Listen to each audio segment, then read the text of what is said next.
손이 그와 함께 하심이라. 아멘. 성탄 절이 다가오는 이제 계절이기도 합니다. 그래서 특별히 누가복음을 중심으로 해서 말씀을 나누면서 오후 시간에는 성탄에 대한 우리들의 마음 자세를 새롭게 하는 그런 시간을 갖기를 원합니다. 왜 하필 벙어리인가인데요. 오늘 이 주제로 말씀을 한번 전하고 다음 시간에는 벙어리가 풀어진 이유가 도대체 무엇인가, 어떻게 해서 이 벙어리가 풀어지는 것이 성경에서 무엇을 지금 우리에게 말씀하고 있는가, 이 부분에 대해서 말씀을 나누도록 하겠습니다. 여러분, 우리는 하나님 백성들인데요. 하나님 백성들에게 있어서 가장 큰 불행한 일이 있다면 어떤 것일까요? 여러분에게 한번 물어보십시오. 스스로에게. 예수 믿는 나에게 있어서, 하나님 자녀에 대한 나에게 있어서 내 인생 가운데 가장 불행한 일이 있다면 그것은 어떤 것일까? 예? 대답을 잘하시는 우리 이현아 원사님 저 뒤에 앉아 계시네요. 교통사고가 나거나 큰 병이 들거나 사업을 진행하다 사업이 망하거나 재산을 다 잃어버리든지 친구가 나는 없다, 이런 것들일까요? 예수 믿는 우리들에게, 하나님의 자녀된 우리들의 가장 큰 불행한 일이 있다면 그것이 무엇일까? 사실 우리가 이 세상을 살면서 많은 어려운 일을 만나기도 합니다. 수많은 어려움들이 우리 앞에 직면해 있기도 하죠. 때로는 그 어려움 앞에 우리는 큰 절망감을 느끼기도 하고 좌절하기도 합니다. 그렇지만 신자에게 있어서, 하나님의 자녀에게서 어떤 상황보다 더 어렵고 힘든 경우가 있습니다. 바로 그것은 하나님의 말씀이 멈춰버린 것입니다. 여러분, 신자에게 있어서 하나님 말씀이 들리지 않는다는 것처럼 이 땅에 두려운 것이 없어요. 하나님께서 예배를 통해서, 설교를 통해서 정말로 우리에게 말씀을 들려주시는데, 이 말씀을 듣는 일이 그만 끊어졌다고 생각을 해보십시오. 그리고 또 우리가 아무리 찾고 또 찾으려고 해도 그 말씀을 찾을 수가 없다면, 그 말씀을 들을 수 없다면, 여러분, 그것은 하나님의 백성에게 있어서 가장 큰 불행한 일입니다. 우리는 이렇게 말을 하죠. 하나님 말씀은 육신의 양식이라고 말을 합니다. 육신의 양식을 먹지 않으면 죽는다고 말을 하죠. 그래서 우리 매일매일 하나님 말씀을, 성경 읽고 그 말씀을 묵상을 합니다. 그런데 육신의 양식인 하나님의 말씀을 먹지 않고도 잘 사는 사람들이 있습니다. 내가 하나님의 말씀을 듣지 않아도 나는 살아갈 수 있다. 이것은 하나님의 자녀인 신자에게서는 불가능한 일, 가능치 않는 일입니다. 신자에게서 가장 두렵고 큰 고통은, 바로 절망은 하나님의 말씀이 들려지지 않는 거예요. 하나님의 말씀을 사라져버리는 거예요. 하나님 말씀을 찾으려고 해도 찾을 수 없는 것이 예수 믿는 우리들의 가장 큰 불행한 일이라는 사실을 우리는 알아야 돼요. 하나님의 말씀과 성령을 통해서 자기 백성을 위로하십니다. 우리가 세상에 어떤 고통과 환난을 당할지라도 성령 하나님께서 그 말씀을 갖고 우리 가운데 찾아오셔서 말씀하시면 그건 더 이상 그건 고통이 아니에요. 더 이상 슬픔이 아니고 더 이상 아픔이 아니에요. 하나님께서 말씀을 가지고 우리 가운데 찾아오셔서 말씀하실 때 그 고통이 바로 희망이 되고, 그 고통이 축복이 되고, 그 고통이 내게 누구도 갖지 못한 큰 은혜의 선물들이 되어집니다. 역사상 수많은 믿음의 선배들, 믿음의 사람들은 그 고통 속에서도 이겨낼 수 있었던 유일한 힘은 하나님의 말씀이 끊어지지를 않았다는 거예요. 사실 모든 상황을 이길 수 있었던 것은 바로 하나님의 말씀이에요. 하지만 말씀이 없다고 하면, 말씀이 사라졌다고 한다면 어떤 일이 벌어질까요? 하나님 말씀하시지 않는다는 것이, 여러분, 예수 믿는 우리들에게 가장 불행하다는 생각이에요. 이런 분명한 그 말씀에 대한 우리가 확신을 갖고 있지 못한다면 우리는 영적으로 심각한 우리 스스로를 고민해 봐야 할 것입니다.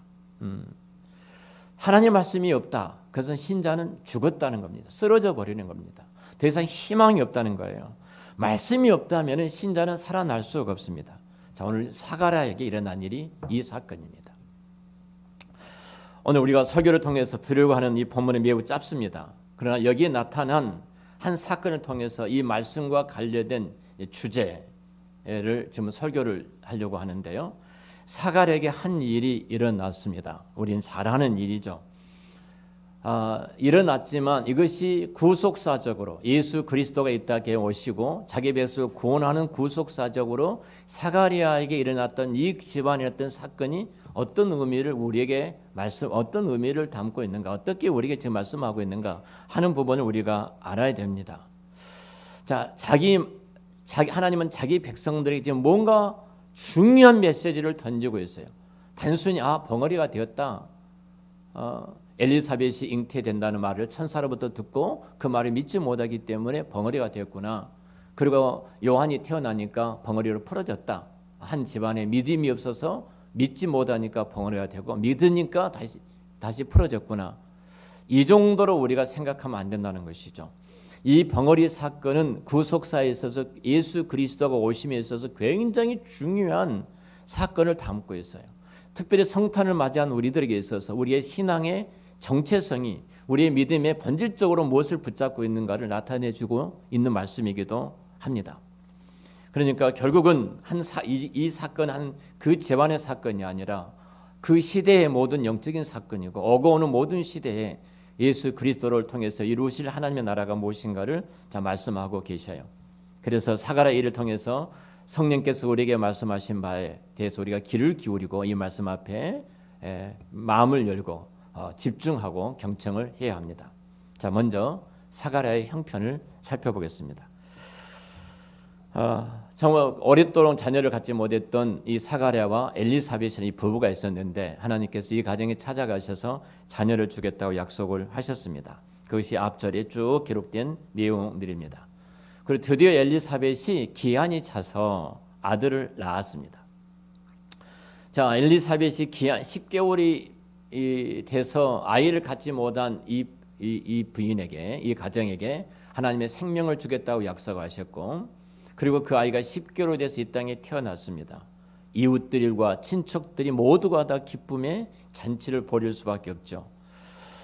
나이 많아서 아이를 가질 수가 없어요. 그러니까 믿지 못한 거죠. 지금까지 아이를 갖지 못했는데 사가랴가 너에게 자녀를 주겠다고 말하니까 믿을 수 있겠습니까? 우리 선교사님은 이렇게 말씀하시더라고요. 이분하고 계시니까 제가 잘못했습니다.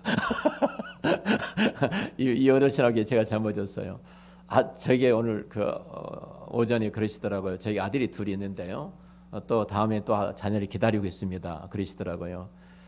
내 나이가 몇 살은 또 자식을 기다리고 있습니다. 그래서 아브람처럼 늦둥이를 두시려나 이런 생각 제가 가졌는데요.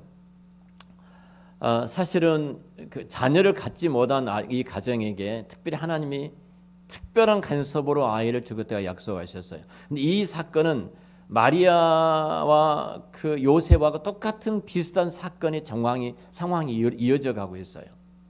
단지 다른 것이 있다면 마리아는 성령으로 잉태된 것뿐이고, 그리고 엘리사벳은 사가랴를 통해서 잉태됐고, 이것만 달라요. 왜 이것이 다른가는 제가 다음 주부터서 성탄절 메시지를 전할 텐데요. 자, 그 말씀 우리가 귀를 기울이도록 하고요. 오늘은 이 자녀를 가질 수 없는 이 가정에 자녀를 약속하셨고 드디어 때가 되어서 이 아이가 태어났습니다. 친척들과 이웃들의 정말 큰 기쁨 속에서 기쁨을 누렸을 거예요. 생각해 보세요. 유대인들에게서 자녀를 갖지 못한 것은 저주받은 일이거든요. 근데 그 가정에 자녀가 태어났어요. 나이가 많아서 아이를 가질 수도 없고 아이를 낳을 수도 없는 이 가정에 하나님께 주신 아기, 얼마나 복된 아기입니까? 얼마나 복된 아기예요. 부모였던 사가랴, 그 엘리사벳, 그들은 큰 기쁨이라는 것은 이루 말할 수 없이 기쁨이 컸을 것이고요. 그의 모든 친족들도 그 기쁨 속에서 행복하고 기뻐했을 것입니다. 그리고 거기다가 천사가 사가랴를 찾아와서 말씀하지 않았습니까? 평범한 아이가 될 것이 아니라 특별하게 엘리야처럼 메시아 길을 예비할 위대한 인물이 태어날 것이다. 이렇게 말씀한 거잖아요. 그래서 우리 부모님들이 태몽이 굉장히 중요하다고 하잖아요. 우리 문화에서도 태몽의 아이를 낳을 때 임신할 때 이런 태몽이 있다. 뭐 저 같은 경우도 어머님이 제가 몇 번 태몽 이야기를 했는데 어머님 저를 임신을 하자마자 눈만 감으시면 시골에서 논두렁에서 피곤해서 머리만 붙이시면 꿈속에서 늘 전쟁하는 꿈을 꿨다고 하시거든요.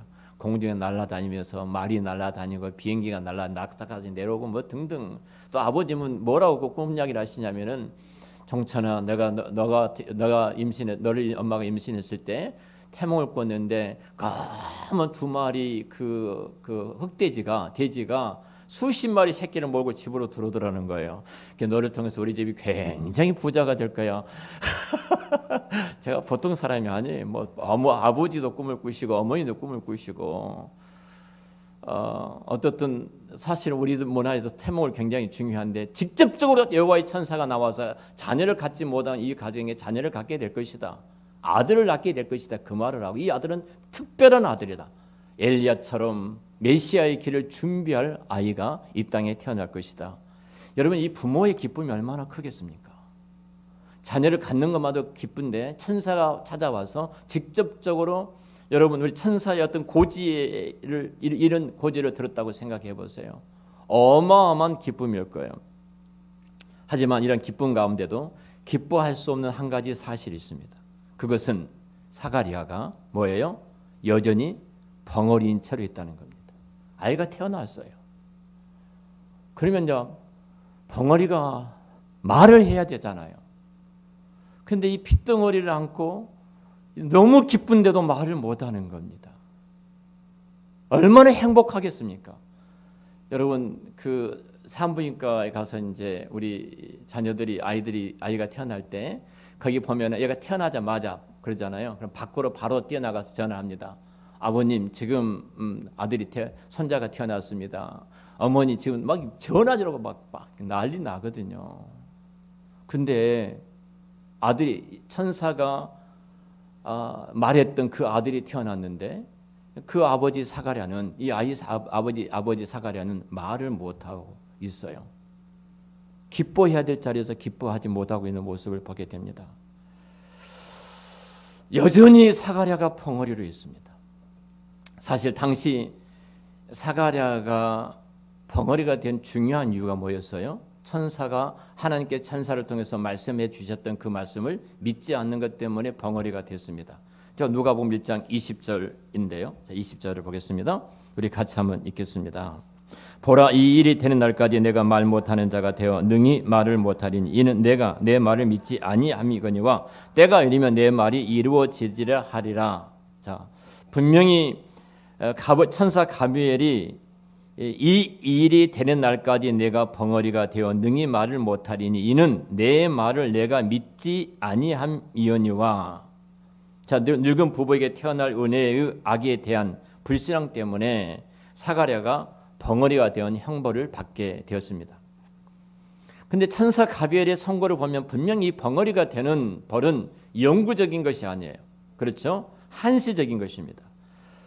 분명히 이 가브리엘이 뭐라고 말하냐면 천사 가브리엘이 이 일이 되는 날까지라고 말합니다. 이 일이 되는 날까지 한시적이에요.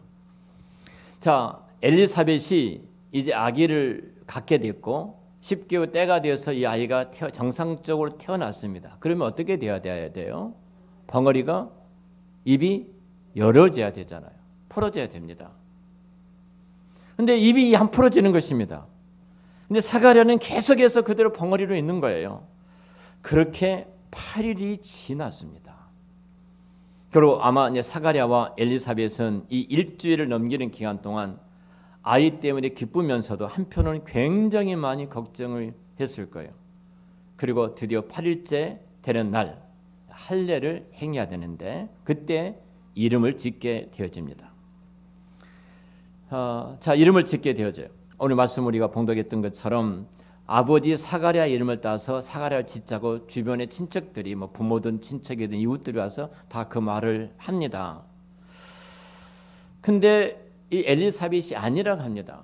당시의 풍습대로 반드시 아버지의 이름을 따서 이렇게 이름을 지어야 되거든요. 근데 갑자기 이렇게 서판을 달락하고 거기다가 사가랴가 이름을 씁니다. 요한이라고 이름을 씁니다. 요한이라고 이름을 쓰는 순간 입이 열리고 혀가 풀어져 말을 할 수 있게 되었더라. 성경이 이렇게 말을 하고 있어요. 여기에 중요한 면이 있습니다. 이것을 통해서 볼 때 사가랴에게 임했던 벌이 풀리는 순간은 엘리사벳이 아기를 낳는 순간이 아니라 예언이 성취된 순간이 아니라 믿음의 행위를 보인 순간이었다는 사실이에요. 그러니까 사가랴가 받은 벌은 전적으로 믿지 않음으로 말미암아 주어진 형벌이었죠. 그리고 믿음을 통해서 그것이 해소되는 종류의 벌이었습니다. 이 사실이 아주 중요합니다. 그럼 왜 하필 벙어리가 되는 벌인가? 이 부분을 우리가 추적해 가봐야 됩니다. 왜 하필 벙어리가 되는 벌인가? 여러분 생각해 보십시오. 사가랴가 좀 믿지 않았습니다. 다른 여러 가지 형벌도 있지 않았겠습니까? 많이 벌을 내린다면 여러 가지 벌들이 있었을 거예요. 근데 왜 하필이면 벙어리 벌인가 이 말이에요. 분명히 책망을 해도 다른 책망이 있지 않았겠습니까? 여러 가지 많은 벌이 있고 여러 가지 많은 책망할 거리가 있었겠지만 특별하게 그 많은 야단칠 수 있는 많은 거리가 있음에도 불구하고 다른 형벌이 주어진 것이 아니라 사가랴에게 벙어리가 되는 형벌을 주셨다는 겁니다. 왜 그랬을까? 왜 그랬을까 하는 부분이에요. 우리가 성탄을 준비합니다. 그리고 우리 아동부도 우리 주일학교에서도 이렇게 성탄 준비의 여러 가지를 지금 하고 있습니다. 하면서 성탄의 의미를 또 담아서 이야기도 나누고 또 그런 메시지도 공유한 줄로 알고 있습니다. 분명히 이 지점에서 사가랴가 받은 형벌에도 우리는 예수 그리스도의 구속사와 밀접한 연관이 있다. 그러니까 성경을 어디를 찔러도 예수님이 십자가의 보혈이고 구속이라는 사실을 말씀을 드렸기 때문에 여러분들이 그 측면에서 생각을 해봐야 됩니다. 하나님께서는 이 불신한 사가랴에게 태어날 요한 그리고 오실 그리스도와 관련된 어떤 중요한 메시지를 지금 우리에게 전해주고 있어요. 자, 사가랴가 처했던 정황은 일반적인 문구로 바꾸자면 이렇게 바꿀 수 있을 겁니다. 사가랴는 태어날 요한 혹은 오실 그리스도에 대한 불신앙으로 말미암아 벙어리가 되는 형벌을 받았다. 이 부분입니다. 그러니까 그가 지금 벙어리가 된 것은 사가랴의 불신앙이지만 그리스도 오심에 대한 이스라엘 백성들의 전체적인 불신앙에 대해서 하나님께서 무엇인가 말씀을 하고 계시고요. 오늘 저와 여러분도 동일하게 그 자리에 서 있다면 우리의 신앙의 모습이 어떤 모습인가를 돌아보는 그런 시간들을 가져야 합니다. 자, 그러면 우리가 구약에서 벙어리를 어떻게 말한가? 구속사적으로 봐야 되기 때문에 분명히 구약의 벙어리 사건도 오실 메시아에 대한 그리스도에 대해서 예표를 하고 있으니까 구약의 벙어리는 도대체 무엇인가 우리가 살펴봐야 합니다. 자, 구약을 성경을 펼쳐서 벙어리가 어떤 경우에 나타나는지를 대표적으로 한 두 곳 정도 살펴보고자 합니다. 그 첫 번째가 에스겔 3장 26절 말씀입니다. 구약 성경 에스겔 3장 26절 말씀을 보도록 하겠습니다. 한번 띄워주실래요? 띄워주시면 같이 읽겠습니다. 띄워졌으니까요. 내가 내 혀를 내 입천장에 붙게 하여 내가 말 못하는 자가 되어 그들을 꾸짖는 자가 되지 못하게 하리니 그들은 패역한 족속임이니라. 아멘. 이 말씀은 하나님께서 에스겔을 말씀의 선포자로 세워주셨어요. 말씀의 선포자로 삼아주셨는데 이 말씀의 앞부분에 하나님 에스겔에게 말씀의 선포 임무를 맡기면서 악인들에게 하나님의 말씀을 가서 깨우쳐 하나님의 말씀을 전하여 말씀을 저들을 깨우쳐 돌아오도록 하는 이 직무를 감당해야 되죠. 근데 그 직무를 감당하지 아니하면은 앞에 그런 내용들이에요. 내가 선지자가 깨어 있어서 너의 사명을 다하지 아니하면은 너의 죄가 너가 말씀을 선포해서 그가 돌아오면 되지만 돌아오지 않는 것은 그의 죄는 그이가 내가 물을 것이고 돌아오는 자는 돌아오게 할 것이다. 그러나 너가 마땅히 그 시간에 말씀을 전하지 아니하고 그들이 죽어간다면 내가 그 죄를 너한테 묻겠다. 이런 내용이 나오거든요. 앞에 그런 내용입니다. 말씀 선포자의 직무는 얼마나 중요하냐면 이 앞에 하신 말씀이 그거예요. 목숨과 바꾸도록 중요한 직무가 말씀의 선포자의 직무라는 겁니다. 설교는 대충 하는 것이 아닙니다. 오늘 78세 되시는 우리 박예태 선교사님 말씀을 들으면서 제가 굉장히 큰 감동을 받았습니다. 그 혼신이라 그래요. 혼신. 내 혼을 다 담아서 하나님의 말씀을 마지막이라고 생각하고 전하시는 그 말씀 앞에 제가 오늘 썼어요. 오전 예배. 너무 저는 개인적으로 큰 은혜를 받았습니다. 이 말씀을 지금 듣지 아니하면 죽는다는 겁니다. 죽은 자가 있다면 이 말씀을 듣고 살아나야 한다는 것입니다. 말씀 선포자의 직무가 자기 목숨을 내놓고 할 만큼 너무너무 중요하다는 거예요. 이 부분을 앞에서 이야기하고 있는 거예요. 대충 할 수 있는 일이 아니라는 겁니다. 마땅히 그 시간에 이 말씀을 듣지 못하가 전해야 되는데 듣지 못한다면 그가 죽을 것이다. 이번에 저희 가족 수련회를 했습니다. 처갓집 어머니 손녀 9명이 가족 수련을 했는데요. 저희들은 참 많이 기도하고 갔습니다. 그때 처음으로 예수님을 영접한 제 동서가 있어서 이번에 가족 모임에 거의 안 나오는데 어떻든 간에 이번 수련을 통해서 우리 가족이 변화되고 더 큰 은혜를 받았으면 좋겠다. 정말로 많이 준비하고 갔어요. 그리고 시간만 보는 것입니다. 아무리 피곤해도 이 시간 놓치지 말자. 집사람과 같이 오느라고 기도했어요. 그리고 드디어 저녁에 대해서 말씀을 선포하기 시작됩니다. 예수님이 십자가의 그 보혈에 그 능력이 얼마나 위대한가를 전했습니다. 그 집사람이 이제 참 이야기를 하는 거예요. 내가 우리 김영희 아빠를 얼마나 사랑한 줄 아느냐고. 내가 김영희 아빠를 위해서 내가 쉬지 않고 새벽마다 영혼을 위해서 기도해야 한다고. 너무 감사한 것은 하나님께서 우리 기도를 들으셔서 기적처럼 예수를 영접하고 구주로 믿게 된 이 은혜를 주셨다고. 그리고 예수를 믿어 하나님 자녀가 되었는데 단 한 번도 교회를 가본 적이 없는 사람이기 때문에 56년생인데요. 그러니까 몇 살이에요? 66살이잖아요 지금. 그러니까 이 사람인데 여기서 이 기회가 아니면 또 말씀을 들을 수 있는 기회가 없다는 거예요. 그래서 전했어요. 두 번째 딱 시간을 잡고 또 쳐 들어갔습니다. 그때 목사 사모가 있어요. 너무 힘들게 그렇게 하지 마. 분위기를 깬다고 생각하는 거예요. 분위기를 깬다. 너무 힘들게 그러지 마. 여러분 지금 끝날 수 있어요. 여기서 인생이. 무슨 힘이 들어요. 여행을 하면서는 사방팔방에 뛰어다니면서 잠깐 하나님의 말씀 듣는 그 시간이 힘이 들어요. 내 영혼이 죽고 사는 시간인데 3월 딱 끼어드니까 또 한 사람이 또 등장하더라고요. 그 안수 집사예요. 너무 부담되게 그러지 마.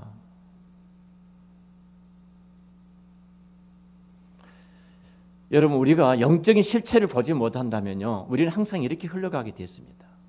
철저하게 세속적으로 세상적으로 흘러갈 수밖에 없어요. 여러분 지금 선지자가 마땅히 전해야 될 때 전하지 아니하면, 그리고 그 영혼이 죽어가면은 그 책임을 나한테 묻겠다는 거예요. 하나님의 말씀을 듣는 시간이 30분이 깁니까? 오늘 목사님 1시간 가까이 안 하셨지만 시간 간지 모르게 저는 은혜를 받았거든요. 하나님의 말씀이 길다고요? 30분이 길다고요?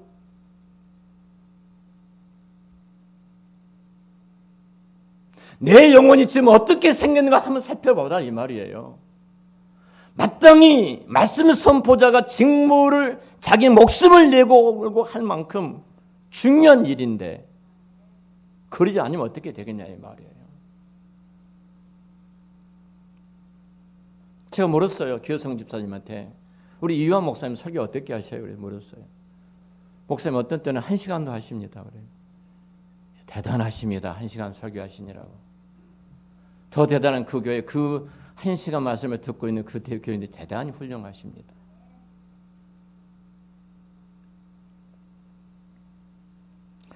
그런데 곧 이어서 하나님께서 에스겔 선지자에게 백성들에게 포박당할 것을 말씀을 하셔요.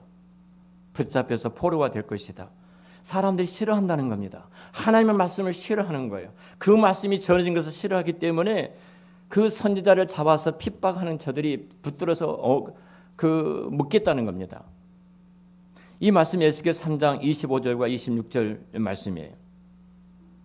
자, 우리 같이 한번 읽어보겠습니다. 너 인자여 보라, 무리가 내 위에 줄을 놓아 너를 동여미리니 내가 그들 가운데에서 나오지 못할 것이라. 내가 내 혀로 내 입 천장에 붙게 하여 내가 말 못하는 자가 되어 그들을 꾸짖는 자가 되지 못하게 하리니 그들은 패역한 족속이다. 자, 이 말씀이 오면 하나님께서 지금 선지자 혀를 어떻게 하겠다는 거예요? 입 천장에 붙어버려서 벙어리가 되게 하고 저들을 책망하거나 꾸짖지 못하도록 만들어 버리겠다. 이 일이 왜 일어난다고요? 저들이 패역한 불신앙의 사람들이기 때문이라는 겁니다. 가장 불행한 것은 이거예요.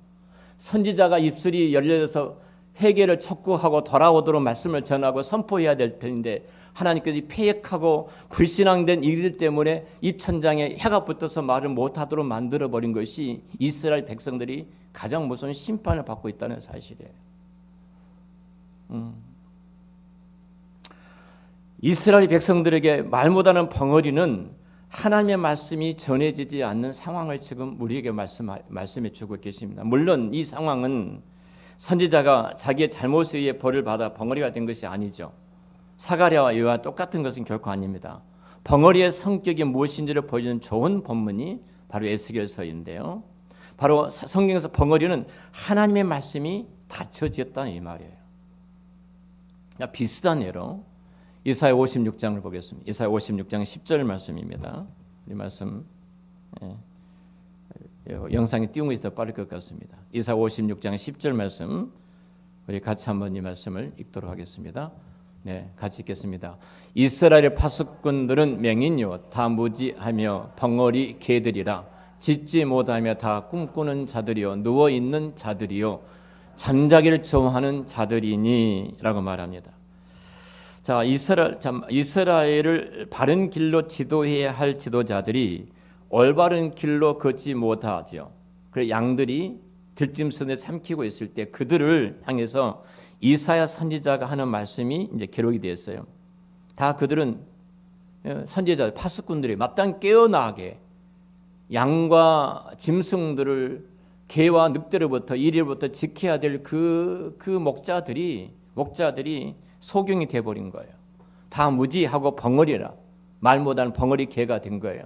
자, 늑대가 오면 개가 짖어서 양들이 도망가도록 만들어야 될 텐데 그러지 못하고 있다는 겁니다. 백성들은 양이에요. 그 백성을 지키는 지도자들은 들짐승과 으로부터서 이렇게 양떼를 지키는 개들의 비유를 하고 있는 것입니다. 지금. 근데 하나님의 백성들이 지켜야 될 지도자들이 늑대나 이들이 지금 이 양떼들을 잡아먹으러 달려오는데도 불구하고 큰 소리를 지져야 되잖아요. 도망가라 숨으라고, 빨리 도망가라고, 숨으라고, 이리로 오라고 해야 되잖아요. 그래야 양떼들이 살 수 있지 않겠습니까? 그런데 당시 지도자들은 이 일을 하지를 않았다는 것입니다. 늑대가 이리가 오는데 짖지 않습니다. 그들의 임무를 하지 않은 것 때문에 불의와 악행으로 백성들이 죽어가는데 아무 소리도 바라지 못하고 오히려 벙어리 개로 이렇게 비유될 정도로 저들은 벙어리가 되었습니다. 도둑이 드는데 침묵하고 있고요. 한번 생각을 해보십시오. 그러니까 얼마나 불행한데 보고 있는데 빤히 보고 있는데 말을 않고 있다고 생각을 해보세요. 벙어리는 말해야 할 곳에서 말하지 않는 자가 벙어리입니다. 자, 벙어리는 하나님의 말씀을 발휘할 곳을 발하지 않는 자입니다. 자, 이 부분이 구약에서 지금 말하는 벙어리예요. 그런데 반대되는 구절도 있습니다. 반대 구절 하나 이사야 35장 6절로 넘어가서 보겠습니다. 자, 이사야 35장 6절입니다. 또 한번 같이 영상 말씀 띄워주 있겠습니다.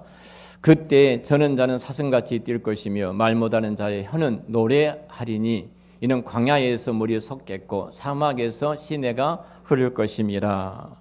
자, 이 말씀은 이스라엘 회복이 될 때를 말씀하고 있거든요. 35장 1절 위로 올라가서 1절을 보겠습니다. 1절을 보면은 광야에 다 같이 읽겠습니다. 광야와 마른 땅이 기뻐하며 사막이 백화와 같이 피어 즐거워하며. 자, 그리고 아까 이야기했던 것처럼 6절에 그때 저는 사슴같이 뛸 것이며 벙어리는 혀는 노래하게 될 것이다. 자, 하나님의 은총이 회복될 때, 하나님의 은혜가 회복될 때, 하나님의 돌보심이 나타나게 될 때, 하나님의 은총이 내려질 때 벙어리들이 회복이 되어 하나님의 이름을 칭송하며 노래하게 될 것이라고 말합니다. 자, 벙어리가 말하는 이것은 이 구약의 어떤 성취를 지금 사가랴를 통해서 우리에게 메시지를 좀 전해주고 있습니다. 예수님께서 병든 자를 고치신 것 가운데 여러분 벙어리가 굉장히 많이 언급되어 있어요. 마태복음이나 마가복음이나 이렇게 여러 곳에서 벙어리들이 말했던 것들을 여러분 잘 알고 계실 것입니다. 예수님께서 친히 이런 벙어리를 고쳐주셨던 사건들은 구약에 예언했던 그 예언들을 성취하신 새 왕국 이사야서에서 말씀했던 새 이스라엘의 회복의 때가 이제 왔다고 왔음을 알려주는 것이 벙어리를 치유하는 사건이기도 합니다. 예수님께서 하나님을 말해야 할 이들이 마땅히 하나님을 칭송하고 말해야 될 그들이 하나님을 칭송하지 못하고 말하지 않는 그 벙어리가 되었을 때 그 벙어리를 고쳐주시는 분으로서 우리 예수님을 이 벙어리를 고쳐줌으로써 우리에게 말씀을 해주고 계세요. 자, 오늘 본문 1장 20절도 마찬가지입니다. 자, 벙어리가 되어 정확한 원뜻은 원문의 뜻은 잠잠하게 되다 이 말이 잠잠하게 되다. 이 말씀은 누가복음 19장에 보면은 예수님 예루살렘을 쭉 입성에 들어가고 계시거든요.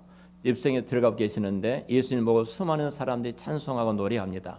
주의 이름으로 오시는 왕이여 하늘에는 평화요 땅에는 깊은 곳에 영광이다.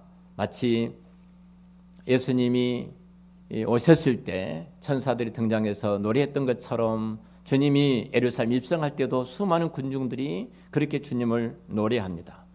이렇게 소리 지르는 장면을 보면서 바리새인들이 예수님께 항의를 합니다. 뭐라고 항의?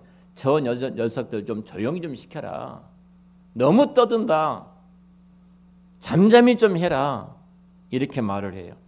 그런데 누가복음 19장 40절에 그때 예수님이 뭐라고 대답하시냐면 내가 너희들에게 말하는데 지금 이 사람들이 잠잠하면 무슨 일이 일어난다고요? 돌들이 소리를 지르게 될 것이다. 이 말씀하셔요. 여기서 이 사람들이 잠잠하면 이 잠잠하다 이 표현이 사가랴가 벙어리가 됐다. 똑같은 단어를 쓰고 있습니다. 사람들이 잠잠하면 뭐라는 거예요? 돌들이 소리를 지르는 겁니다. 그만큼 우리 주님께서 예루살렘 입성하는 일은 피조물 세계에서 가장 영광스럽고 소리 높여서 찬양하고 하나님을 칭송해야 될 자리인 것입니다. 그렇기 때문에 잠잠한 것 혹은 벙어리가 된다는 것은 하나님이 어찌 보면은 하나님의 그 일하심을 하나님의 일을 선포하지 못하도록 막아버리는 일입니다. 그러니까 하나님이 주되심을 말씀하지 못하는 것, 이 벙어리입니다. 하나님은 말로서 선포되는 것이고 그것이 닫혀버릴 때 그것은 언약의 저주가 되어집니다.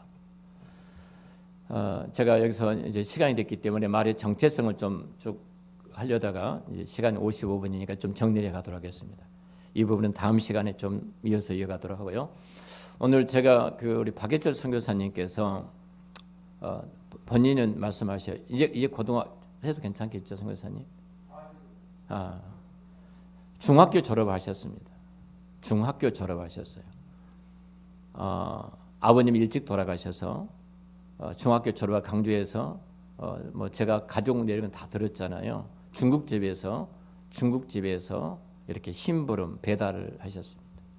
근데 그것이 가장 인생의 축복이라고 말씀하시더라고요. 그 이유는 뭐냐면 딱 또래들이 목욕탕 딱 가면은 그 엉덩이가 호박처럼 둥글 들어가 큰 분은 이 선교사님밖에 안 계신답니다.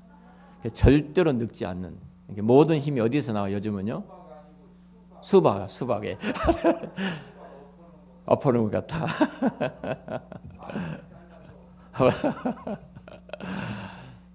이번 3년 전에 검정고시를 고등학교 자격증을 땄습니다. 한국에서.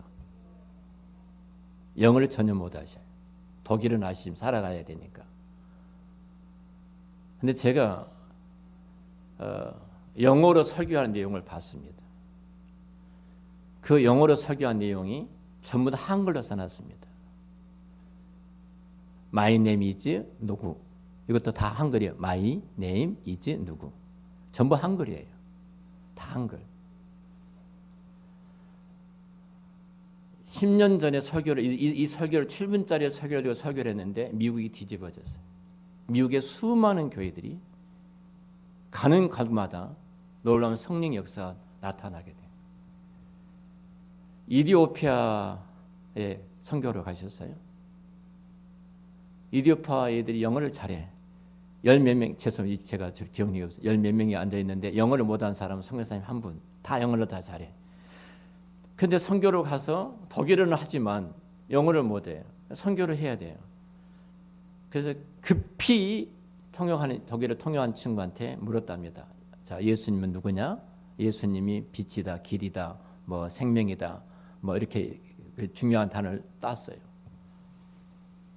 그걸 가지고 아까 누구라 했는데 저는 가수 이름을 모르니까 패티김 노래에다가 딱 그 가사를 붙여서 찬양을 부르신 거예요. 아, 패티김의 4월이 가면